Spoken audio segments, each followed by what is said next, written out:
budget আমি সম্পূৰ্ণভাৱে এখন ৰিয়েলিষ্টিক বাজেট আমি তৈয়াৰ কৰিবলৈ গৈ আছোঁ ৰিয়েলিষ্টিক বাজেট মানে এনেকুৱা যে আমাৰ জমা আৰু খৰচ বাজেট হৈছে আয় আৰু ব্যয়ৰ এখন খতিয়ান আমি চৰকাৰে যিমানখিনি আমি ৰাজহ আমি পাওঁ বা সেই হিচাপে আমি ব্যয় কৰিব লাগে সেইকাৰণে আমি মুখ্যমন্ত্ৰী ডাঙৰীয়াৰ আগ্ৰহ আছে যে ৰাজ্যখনত আমি যিমানখিনি আমাৰ আয় হয় সেই হিচাপে ব্যয় কৰিব লাগে বা বেছিকৈ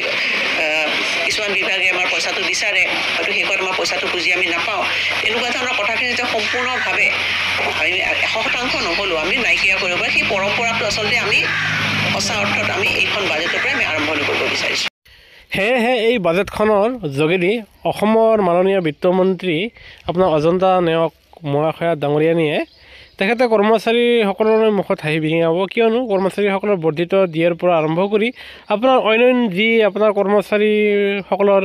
আপোনাৰ সমস্যা আছে এই সকলো সমস্যাসমূহ মাননীয় মুখ্যমন্ত্ৰীৰ ওচৰলৈ দাঙি ধৰিছে আৰু আশা কৰা গৈছে যে কৰ্মচাৰীসকলৰ সকলো সমস্যাসমূহ অচিৰেই সমাধান হ'ব বুলি আমি আশা কৰিছোঁ সেয়েহে গুৰুত্বপূৰ্ণ ভিডিঅ'টো নিশ্চয় লাইক দিব আনহাতে চৰকাৰী কৰ্মচাৰী আৰু পেঞ্চনাৰসকলৰ ওপৰত প্ৰতিষ্ঠিত একমাত্ৰ এইটো চেনেলটো যদি এতিয়া ছাবস্ক্ৰাইব কৰা নাই তেনেহ'লে ছাবস্ক্ৰাইব কৰিবলৈ নাপাহৰিব ভিডিঅ'টো চলাবলৈ ধন্যবাদ